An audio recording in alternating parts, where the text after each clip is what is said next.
being a 3-wave flex pick. But let's get into it because the Lucian does follow. So you're thinking Kalista right now. You're thinking Kalista. I'm actually thinking Talia, because G2 will take either Kalista or the Varus, and then T1 can get the other side of that matchup. If you take Kalista here, Orianna instead, still a mid laner though for Faker. But this was the thing. This was the pick that Cap showed up time and time again against Faker, getting those solo kills on him, even out playing in the 1v2. So trying to deny that comfort away from Caps. But it does mean you can take something like the Varus here, forehand Sam in that bottom side, or do they try and go for something, as you say, like the Talia, or a jungle priority here for Yike? A lot of different options for G2, both the most powerful AD carries on the patch left open, Kalista and Varus. We've seen HunSummer's Draven, he beat Jackie Love on it. That's why they didn't slam the Kalista for sure, because Draven is still up, and they let it through. The last series, they permabanned the Draven, but they dropped that one.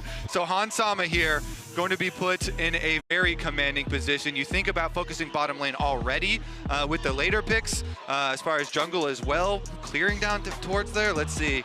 What are they going to pair this one with? Some poppy action. There it is. But you also keep the flex open, right? So if you end up going into the Kalista, you kind of get double hit on the opposite side thanks to G2. And you can always move the Poppy into jungle if you want to, but they're going to go for it anyway. So I wouldn't be surprised to see that Poppy go to Mickey in the bottom side. Yeah, I mean, playing Kalista Renata into Draven plus Poppy for later does seem scary, but they get the Renata with it. That is going to be better. Maybe a lane swap as well.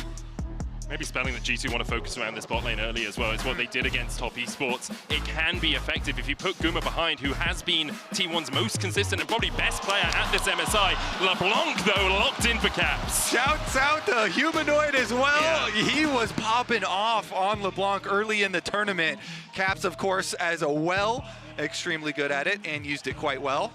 Also something that has a huge amount of playmaking, and that kind of was where Caps differentiated himself against Faker in the last series. So we'll have to see if he can try and get that as well. But I imagine now, as we start to move in towards the second half of this draft, it is going to be the top side focus here from G2.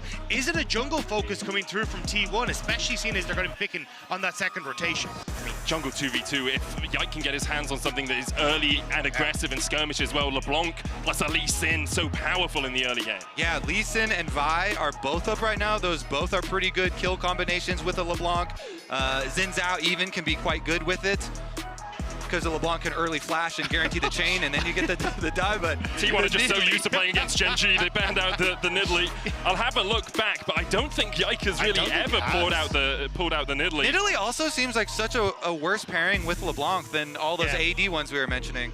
Yeah, so kind of surprised to see that, but they must feel like something is cooking, and it always is G2 who are willing to go into the kitchen and see what they can bring out. But I think you're still leaving a lot of these, as Medic was highlighting, early aggressive junglers up and available. So you can go for Lee Sin, Viego, with his Rek'Sai taken away. May even go back towards something like the Jarvan as well here. So Yike has played Nidalee 4 times, 3 times at MSI last year and 1 time in the ERL. So he has played it, but not for a year. It's not something we know him for at all. Usually the Lilia, the Belveth, his sort of more pocket picks.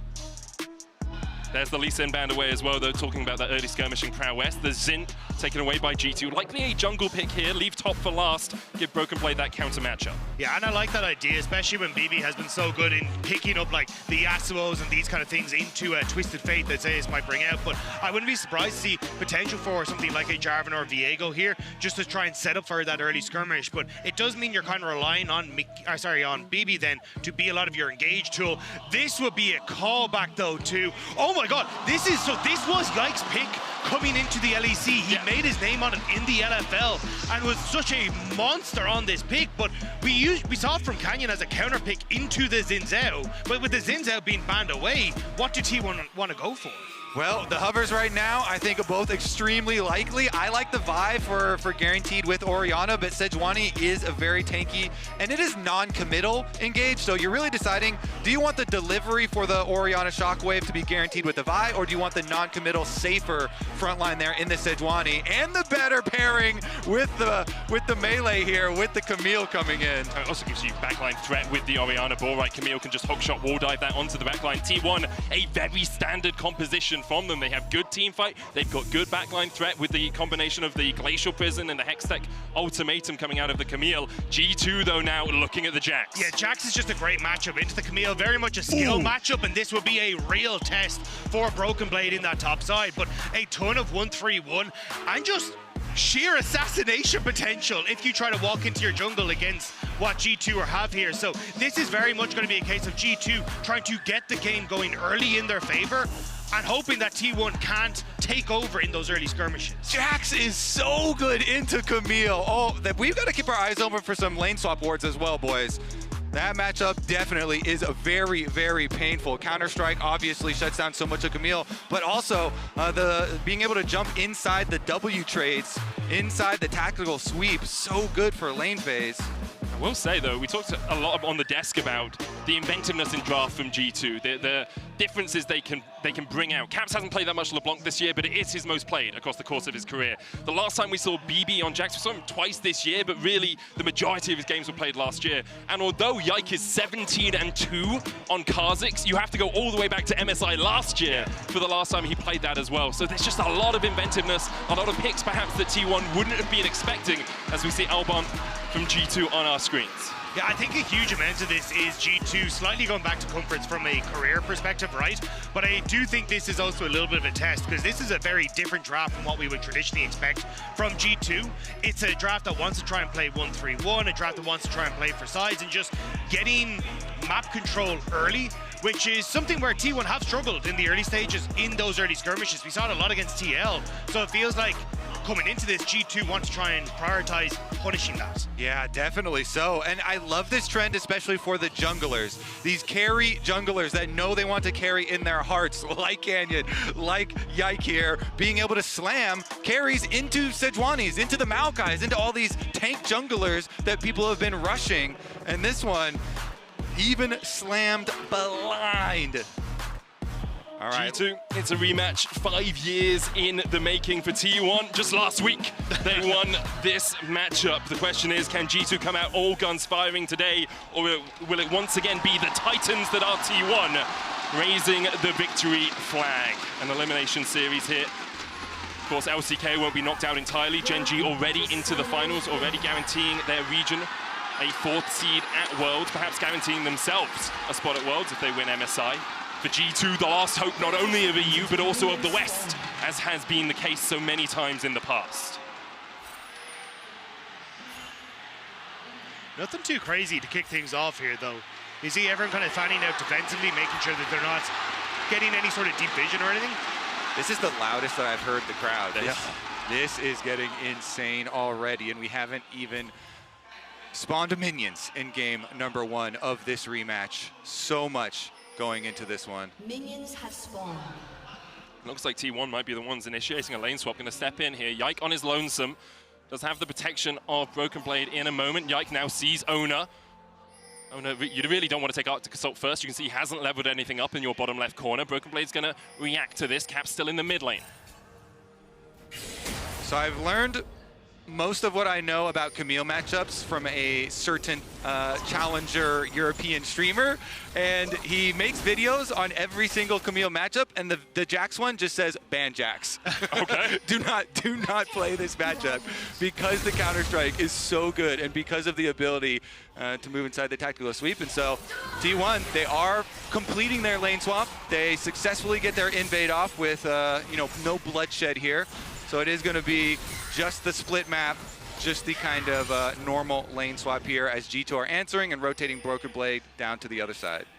Yeah, Yike just going to be able to pick up the junglers on the bottom side. Didn't take his Wolves or his Brom, so instead just going to try and fully clear out this bottom side. Zeus in the mid lane though, and Caps did just use Distortion. Jumps forward. Broken Blade, they saw him on a ward. It has expired. You can see the little bit of ruin there in the bush. So they don't know if Broken Blade is still here, but they can assume that he's waiting around the corner. Hansama and Mickey going through that bot lane tower will pick up the first place of the game. This does get you out of the unfavorable matchup with the Camille, but I'm curious how this is going to end up panning out, because I think there is a world where Yike is able to get some good vision down in this bottom side jungle and look for invades off of Hansam and Mickey having the push on bottom side if they want to try and continue up with this. So that could lend itself to some aggression, but BB still hovering around this mid lane. Only level 1 still, hasn't been able to do much. Counter-Strike first, because you're looking for the chains into Counter-Strike Flash onto Faker, but he steps away, Electrocute procs on him, down to about 210 HP. And the focus of so many teams against T1 has been towards the mid lane. The feeling of if you can get Faker under pressure, if you can get Faker behind, then the shot calling for the team does suffer. But no play there as Broken Blade was watching and waiting, but Faker's able to back off. So it will be the bottom lane taking the hit so Zeus can kind of thrive in the matchup. He is still a little bit behind in experience, but when you look bot lane, they did have to drop a full wave. You can see exactly 6 CS as the difference for Hansama, and I think this is where we're going to see if Hansama and Mickey are able to punish that little bit of an advantage that they have, or whether it is going to be Zeus at least benefiting from the fact that he got that little bit of time away from the matchup. But it hasn't been a huge amount of time, and BB still has the level advantage. The wave wasn't in a great spot for Zeus, just outside of tower range. The reinforcing wave will push it towards him. You can see he can catch this a little bit deeper, but Broken Blade winning out on the early trades there, getting his grasp box off. Yike secures T1's bottom side jungle as Faker and Caps continue to trade in mid. Of course, there's so much hype around Camille pick as well coming into this tournament because of the buffs to the Q as well as the W. So we shall see. We've had a lot of successful Camille's already, and Zeus was definitely one of them as well, as he tries to scale into the later stages of the game. But now we just have junglers retaking on their other sides as well. Oner does pass through the old control ward, though. Let's down one of his own, but Caps will be very aware that Oner is waiting around the corner. Zeus forced back, just trying to keep the wave away from his turret, but the cannon minion now under the tower means BB has the opportunity to back. No TP on him, because he TP'd up to the top lane tower when the lane swaps were happening. One of the biggest trends I noticed too in going back and reviewing the previous T1 G2 series is the caution that you need to take when retaking the side of your map that you just left. There were so many plays where T1 had left wards on G2's side, and G2 then it was either Yike or Mickey going over those wards for an attempted play, and T1 were able to use that information to counter their play and turn that one around. So definitely keeping track of all these straggling wards there. This time around, it was G2 with the extra control ward behind the red buff that's on, and it will probably be those objectives traded. Yike went for a very late reset though, completely cleaned out his topside jungle, so there's nothing really on the top side apart from Void Grubs. He wants to come back into his bottom side, so it feels like a bit of a weird one. It looks like they want to try and contest for Dragon, but they're already too late. Oner can always just jump out of the back of the pit here, so Keria and Gumayusi rightly abandon him to smite away the Drake. T1 on the board with the first Dragon of the series, a mountain in their name. Yeah, and you can tell with the pings that are going down that T1 realized that Yike is more than likely going to be moving into his bottom side, but he's actually going to start moving up towards his top side to look for the Void Grub spawn in just a couple of seconds. Going to take a quick pit stop at mid, but I think it's more to ensure Caps can shove this out and get a reset for himself rather than actually set up anything. See, bot lane's not resetting either, so neither of the supports on their way for a fight around the Grubs, which will be up in about 8 seconds' time. Oner is pathing towards his top side. I wonder if he'll want a little piece of this action. Looks like he's going to continue clearing his side camps. Now, the extra experience that you do get off of Grubs is also really, really nice for Kha'Zix specifically, because Kha'Zix needs the level 6, needs the ultimate to be able to go put pressure on Orianna. The LeBlanc Orianna matchup really needs some extra pressure on the Orianna applied by teammates coming to give value to your kill threat on the champion. And so once Kha'Zix gets level 6, I would not be surprised if we saw Yike trying to stealth into mid lane, outside of the brush. Even with the brushes moved back, you can still do it and then go for one of those plays with Caps to try and force a flash and then repeat the extra focus on the Ori early on Faker. Mickey backing in front of Keria, will put some damage down. No handshake for Keria right now, just used it 7 seconds before that cooldown's back up. And Mickey uses the steadfast presence movement speed to get his way out of the tribush. Nice trade, but it does look like we're actually getting another lane swap coming through from G2. Hansama is moving up towards his top side. You're having Broken Blade move his way down to the bottom half of the map. I'm surprised to see it, to be perfectly honest, because I did think they'd want to try and keep the matchup with Broken Blade there, but maybe they just feel like with the Sheen proc coming through from Zeus, this isn't the best time to have them in the 1v1, so sending Hansama up instead now to collect this big wave. I wonder if, well, you know, Zeus just hit 6. Oner was on the top side of the map. There was a threat of a dive on Broken Blade, who was only level 5. With Mickey now coming in to support, maybe it dissuades T1 from going for it because you think the support is there. But overall, it's now BB in the bot lane, as you say, G2 reassigning their lanes. We'll see if T1 do the same after they get this push out. In fact, we can kind of see it already. Zeus working his way down towards the bottom lane. Caps working away at his first turret plate. So very minor gold lead achieved for him on the LeBlanc, such a scary, scary champion to have some money early on into the game. And we do have the level 6s for those junglers, so I'm definitely looking for some mid lane spicy trades. We talked a lot in draft about the explosiveness of G2. They have a lot of burst damage. We haven't really seen that come to effect yet. Is it just a wait for level 6, wait for your ultimate sort of play? Kha'Zix specifically is definitely a nicely scaling jungler. One of those assassins needs to get the lethality first, so on first rated Dirk, have the possibility on going to try and burn some extra summoner spells, but of course the lane swap also slowing down the pace of the game for us. See, I wasn't sure if they were trying to get Mickey to interact with the lanes by having Hansama push in top and then maybe come for the play in mid, but the vision already set up, but BB... Zeus flashes, doesn't get the knock-up. Oner on his way in as well. BB at the edge of the hex, they got a maiden caught with the permafrost. Glacial Prison's gonna lock him down as well. And first blood to Oner.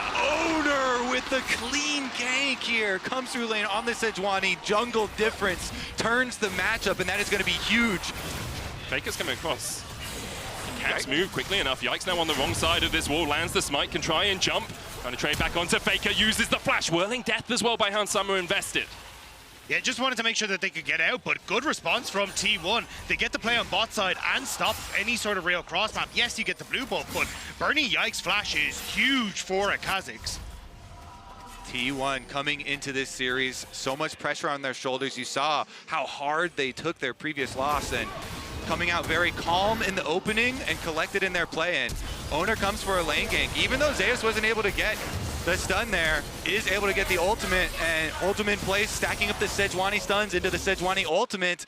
That champion brings so much CC. That synergy with melee champions is always the highlight. Power of the double melee there, costing Broken Blade his life, and we wondered if T1 would have been able to clean up their early game. It's where they've struggled so much throughout the tournament. This is very clean. 400 gold lead. They have a Mountain Drake. They can stop the next grubs if they want to make sure G2 don't get to 4. Next dragon spawns in 20 seconds, and they already have their bot lane in the bot lane, where you want them to be if you're going to play around a dragon. And if you want to... Oh, hang on. Broken Blade might be in trouble here. Doesn't have a ward. He's just going to walk away. Counter-strike goes down. Gumayusi continues to put the spears in his back. I was going to say, G2 haven't really blown open the game in the way I feel like they need to. Yes, Broken Blade is getting small advantages, but it's nothing to read right home of it. Zeus still going to feel it. No flash, knocked into the wall. No Hexagolden Maiden for him either. Mickey tanking, slowed down, but the steadfast presence is enough to keep him alive. Yike now on the board for G2. Great steadfast presence from Mickey. Zeus hoping that maybe he could get something, but having burnt that flash already, there's no way he's going to get onto the poppy. Now Caps trading heavily against Faker. Just going to back away for the moment, though. And that could be 6 Void Grubs. That certainly will be 6 Void Grubs for G2. Try and help out with their pushing for the Jacks. Meanwhile, bottom side, T1 bring everybody over to help out on the push. Still going to be G2 cashing in on the first turret bonus, though. Whirling Death coming across as well to clear out the wave means that T1 can't get as many minions to die to this tower. Broken Blade was in the vicinity. He's just met up against Oner. He needs to jump away. You can see Mickey trying to join the fray. Oner dashes in. Broken Blade has the Grandmaster's Mount and a counter-strike, but doesn't land the stun. Immediately they dive onto Gumayusi. The hostile takeover. Keeper's Verdict will knock back 2. Glacial Prison not enough to lock down BB, and G2 able to survive the dive. Yeah, good defense here. G2, they use the Draven ultimate, and then they also send Mickey to come out and stop this pushing from T1. They're getting themselves a very nice gold lead in addition to the 6 grubs. The only thing with the T1 for their advantage is the dragons. Hansama's on the way bot side, though, which means the T1 have to back off, which means you've just bought an Essence Reaver and a BF Sword, and you're more than likely going to get some more turret plates on the bottom side for Hansama off the play. And you have Yike with the ability to clear out all the wards here with the Umbral Glaive getting back out on Kha'Zix, clearing out some of this vision, trying to set up those plays to really, really cash in. And if you wonder why teams lane swap, I think here is a great example. G2 got 5 turret plates in the top lane, are likely to get 5 in the bot lane, have already picked up, well, about to pick up 2 in the mid lane. Compare that to what T1 have been able to manage. They have 1 in mid, 1 in top, and 2 in bot lane. They just haven't got all of that early gold in the same way that G2 have, which is why, even though the scores are even though it's 1-1, G2 have this 1,000 gold lead. And the thing is, you have to drop a wave on T1 side if you want to match back into the 2v2, because you need to go, oh, we are second behind the play, we now need to get somewhere else, and you always have to drop. But hang on. Caps looks for Faker. Shockwave doesn't land. Caps quick enough reactions to back out. Oner was on his way. Meanwhile, in the bot lane, the tower is going to be felled by G2. Hansama continues to extend his gold lead, about 1.5k ahead now. and he still hasn't cashed in. Yeah. He's still sitting on a ton of money that could be a big potential there. So I think T1, they need to try and get down into this bot lane and turn that around, but it's been very, very difficult. Caps has been able to get a good amount of pressure mid, and they might get it the back. Hexagol made him. Caps flashes, but he can't get away. The ultimatum puts him in his place as Zeus gets his first kill of the game. Zeus on this Camille, coming to try and keep Caps in check. Despite that though, G2 with the hefty gold lead, and you mentioned the stacks, is actually a big benefit right now because it also helps out with the possibility for executing. We'll see if they can actually pull it off though. They sent him mid. Poppy. He's gonna get the knockback onto Gumayusi. No stun to follow up though. Keria still there, the Whirling Death going wide. And some are unable to cash in yet. For T1 now though, the question is, how do you play around these next objectives? Are you looking to fight the Rift Herald? It's very hard to. You just had to send mid lane packing. Gumayushi's too low to contest. Keria will get some of the healing here, but you've still got a massive Draven who is more than willing to fight, and G2 didn't really use anything. They've even got Broken Blade in position. So right now, there's little that T1 can do to contest this Herald take. Well, they're going to try and face check here and move in for some wards at the very least, as Oner leads the way. I think the important thing with this is G2 could look for it, but as soon as Faker went missing out of the bot side, they don't know if Faker's TPing in and going to respond to a play. Now T1 will start it. Caps is already moving up, doesn't have the TP yet, nor does Faker, but it looks like it's going to be a 5v4. Certainly does. Yike in the wings here on Kha'Zix. Could slip in for a steal.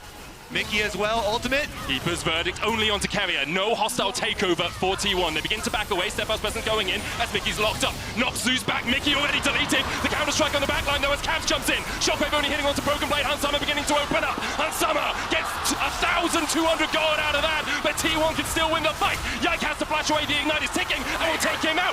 Faker falls to Caps, and Zeus and Hansama are trading, and Zeus takes the win. Adapted defenses sends Hansama to an early grave. Caps looking for more though. Keria low, no mana for him. Caps continues to chase. Keria does have the red buff, can get a slow onto Caps, but you really can't slow the LeBlanc that much. I think Caps should be able to chase him down here, just needs the chains to land. Keria flashes away, and Caps, with a sigil of malice, sends him into the dirt. Massive play from Caps. Zeus on full HP though. Caps tries to get away. The ultimatum marks the spot of his gravestone as Zeus gets his second. They spent so much time dodging back and forth down there that Zeus was able to teleport back in on the Camille and get one back. This series is already delivering with the combat. Let's take another look at how it started out, because Mickey actually went down really early, even though he does get his ultimate onto Keria there at the beginning for the temporary numbers advantage. He then got it just blown up immediately. Guma was able to get the kill, but Caps put so much pressure onto Guma, gets the pop onto him as you get that cash in, that big execute we are looking for. And big ultimate from Keria as well. It takes Hansama to the fight because he's running away from the hostile takeover, so he's gonna have to deal the damage. And then here, the flash into the bush was so close to being enough, but just not quite. But now we're back into it. Dragon is spawned. Zeus still on the top side. Caps does have the TP to come into this fight, but does he really have anywhere to get involved with right now? Zeus doesn't have his TP. He's in the mid lane. No Ravenous Hydra for him yet. Just got the TM out alongside that Trinity Force. Yeah, talking about items, I think you need to talk about the Infinity Edge that was picked up by Hansama after that cash-in. He is 2 items, huge Draven, but he's mid, so they're not going to fight it. It doesn't look like. If Hans is not coming, they're not going to go. G2 did TP BB into that bottom side, I think, to try and get their waves in order, but with Zeus being able to get the top tower while we're looking at the replay and push out, there's just too many waves that aren't in favor of G2, so they decide not to fight, giving a 3rd dragon now over to T1. It's the Chemtech Soul on the horizon for T1. Not the most powerful, but still, with the fights as close as they are, can do a huge amount of work for you. I think that T1 are trying to look at a little bit later when they have the possibilities of Zeus plus Faker Shockwave killing Hansama. Because Hansama right now is the gold lead. He is the G2 power spike with his IE plus Essence Reaver. So you have to be very, very careful. He does not have his flash right now, so the rest of G2 playing around him, using that Herald mid, making sure that he has a body blocker. Mickey's job here of steadfast presence, making sure that Zeus cannot get in there with a hook shot and a flash onto Hansama is the #1 most important thing. And that's why tempo is going to be so important. If you are able to sneak Zeus out of a lane like now where there's no threat onto the T1 towers, you can go for Hansama and immediately just blow up in this game. But as long as you can keep control of side lanes for G2, they are safe to play off of mid. And this is where Zeus thrives. He isn't really a tank player. He can do it, but when you give him a 2,000 gold lead in the mid game, that is where Zeus wins you games. That's what T1 have relied on so many times in the past. And now you can see Broken Blade really can't answer the pressure this Camille's putting down, especially with Oner shadowing. Broken Blade will give this tower up for dust, knowing that Oner's in the area, won't step any further forward, and it's another turret to T1. T1 will have to quickly get out of there. You can see G2 starting to make their way down, though. They do have control over mid, and this is where a lot of it's going to be on Miky trying to help out in keeping those side lanes in check. What a first game, guys. I know. With 19 minutes in, it's 7-4. 1,000 gold between the two teams. T1 trying to crack through this mid lane, but they don't have the wave to do so right now. It does feel like the further you go, though, that it is going to get to a stage where T1 just come alive in these team fights. When you look at this next dragon coming up, you're going to hit a second item for Faker. Gumayusi going to hit his second item. I think that's really where T1 are going to thrive. I definitely agree. And so for G2 to try and stop that, they need to get some assassinations. They drafted Kha'Zix and LeBlanc. Two champions that thrive when you have vision control, that need to have opportunities to get chunk damage onto members of T1 before T1 are set up. G2 have been playing predominantly around this top side as Yike jumps in, Edge of Night, Shield, Glacial Prism, down TP. Hostile takeover is going to land onto Caps, Hansama able to dodge away from it, but already Yike has fallen as T1 begin to open up in the fight. Broken Blade TPing in. They will immediately jumping onto Zeus, they'll get the shutdown. Gumayusi, though, is dancing and dipping his way around the fight. Hansama down, Yike down. Caps having to retreat, dashing away, flashing away, but can he escape the T1 oncoming storm? The answer, EU, I'm afraid, is no, as T1 wipe away G2. T1 completely split up G2. Yike falls too quickly, and then they try to protect the president, but there's just assassination potential on all sides for T1. That Gromp is not the gank that you wanted. No. That is not the assassination that you wanted, but he goes for it, and he did get the Gromp, but then he immediately gets stunned up. Faker and Oner finish off the Kha'Zix on the top side, and then G2 are committing, and they try and back him up. They try and get in there, but Hansama's so deep that he trades on the Camille, and it's T1 finishing up with the extra chase down kills. And again now it's going to be T1 back out on the map first, getting to push out those waves, and Dragon is only just a few minutes away. This really feels like T1 taking control of this first game and making sure that it's impossible for G2 to really fight back. Hey man, I've been there before. I got that jungle need, you know, steal away every single camp you possibly can. But now you're in such a rough situation on the side of G2, facing T1 with a bunch of this extra money that they've acquired. And Guma has been the rock for this team. Yeah. He has performed, even though this has been a rough tournament for T1, coming in, struggling in a couple of different areas. Guma has been key. I think this is where at least there's a little bit of saving grace for G2, though, is the lack of vision for T1 on this bottom side. They've invested a lot up towards Baron, so they're going to have to push out mid to try and invest now into that bottom side. But it's going to be a case of, can you fight G2 as they're entering into River? Because that's where you can get so much value from a Faker Shockwave, a Keria ultimate, and just keep G2 out of that River. Yeah, I think G2 need to keep on pressing in to get vision control of like half the map. If you get a quadrant controlled with vision, then you can make use of your LeBlanc poke, of your slippery Kha'Zix. The risk always is if you're stepping in as the Kha'Zix, your Edge of Night is procced, and then the Glacial Prison immediately follows, and you're just shut out of the battle by T1. You can see Zeus hovering in the Tribush, looking to see if the Baron has been begun by G2, and now they started off. Going to be a 4v4 to kick us off. The TP is available for both mid laners. Zeus on the flank, as you say. Hansama opening up. Broken Blade going in with a Counter-Strike Keeper's verdict. But now T1 of the team that are a little bit split. Face Call comes out. Steadfast Presence. Gumayusi with a whirling death. The hostile takeover coming in as Zeus jumps onto the back line. And they forgot about Zeus. But Zeus had not forgotten about Hansama. It's a double for Zeus. The God of Thunder here to smite G2. The God of Thunder, the God of the side lane. Zeus, he got the flank. He got onto Hansama, and now he can take the bottom tower while Faker was on the top side the entire time for that whole fight with Caps. Now he's calling the rest of the team over to the Baron. Zeus teleport looks like it has a second. Shockwave out by Faker. Cap's able to dodge away from it. Yike is here as well as Faker's down to half HP. He has to jump away. The Baron sitting at 12,000 right now. Can they steal? Yike at half. Caps and Faker trading continuously. Ethereal chains don't connect as Gumayusi turns his eyes instead of from the big purple worm back towards Caps. Yike looking for the steal, has no flash. BB's up in 3 though. T1 are committing early. They need to get this Baron before G2 come back out. Mickey gets the ward in the pit. Control ward over the wall will spot them. Zeus there. Doesn't have the hostile takeover. Yike still no flash. Steadfast presence. Yike goes in, but it's way too early. And T1 collapse on him. Guma takes the kill.